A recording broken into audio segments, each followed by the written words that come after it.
Herzlich willkommen bei Techno Composites. Wo ist das Problem? Ist unser Aufhänger. Frage: Wie lange hält glasfaserverstärkter Kunststoff?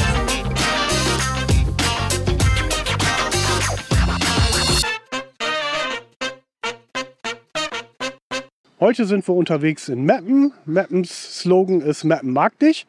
Wir mögen Meppen auch. Deswegen hat die Stadt Meppen im Jahre 2001 eine Brücke aus glasfaserverstärktem Kunststoff von uns bekommen. Und an dem Beispiel wollen wir uns heute mal angucken, wie sieht so eine Brücke nach 23 Jahren aus. Schauen wir uns die Brücke mal an. Wir gehen mal rüber. Hier fängt es an mit einem Geländer aus glasfaserverstärktem Kunststoff. Wir sehen hier die Brückenbeläge. Das ist ein GFK-Gitterrost, geschlossen, stark bewittert, aber ich schmeiße mich jetzt mal gegen dieses Geländer hier. Wenn man also stolpert, ja, da passiert nichts, man wird gut aufgehalten.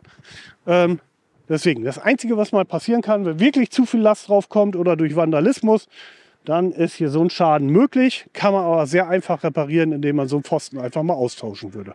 So, wenn wir uns jetzt weiter die Profile mal hier ein bisschen genauer angucken, die sind alle absolut in Ordnung.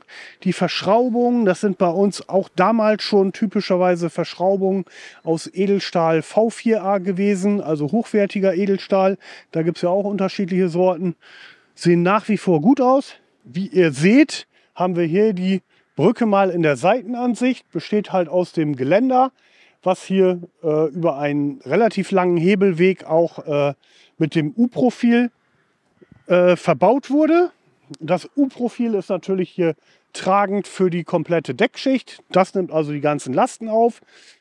Ich werde auch noch mal drauf rumhüpfen, dann könnt ihr mal sehen, ob sich sowas durchbiegt oder nicht. Also wenn das nicht stabil ist, man sieht Bewitterungen hier an diesen Stellen. Man sieht auch, dass durch Sonneneinstrahlung hier Harz schon ein bisschen abgebaut ist. Und man hat im Endeffekt hier praktisch die Oberfläche, wo man auch dieses Schutzvlies hat. Wenn man das Ganze schöner machen will, würde ich vorschlagen, einmal reinigen. Ich glaube, das ist schon Beispiel genug, um zu zeigen, wie witterungsbeständig glasfaserverstärkte Kunststoffe sind.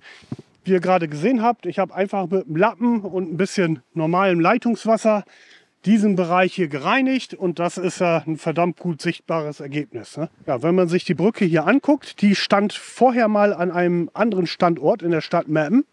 Die wurde mal umgesetzt und da sieht man hier auch an den Anschlüssen, dass es ein bisschen anders aussieht.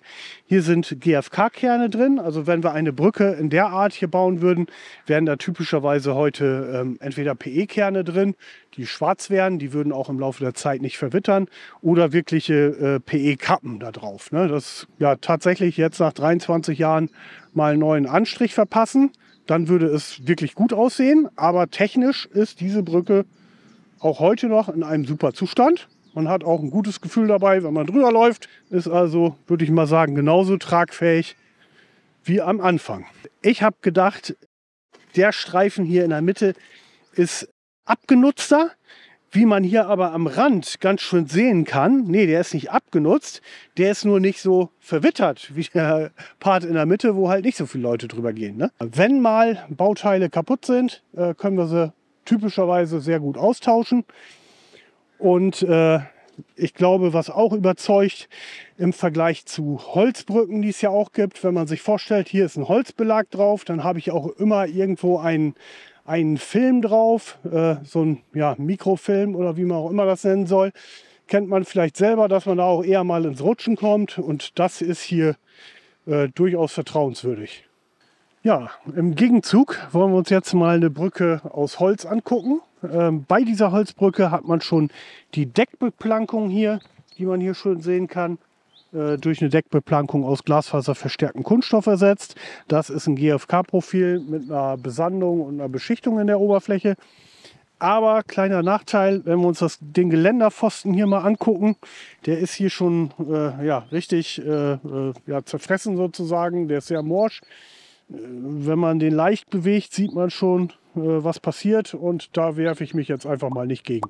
Wenn euch dieses Video gefallen hat, dann schreibt gerne was in die Kommentare und wie ihr seht in einem weiteren Video von uns, man kann die Brücken auch so leicht bauen, dass man die in den Wald tragen kann.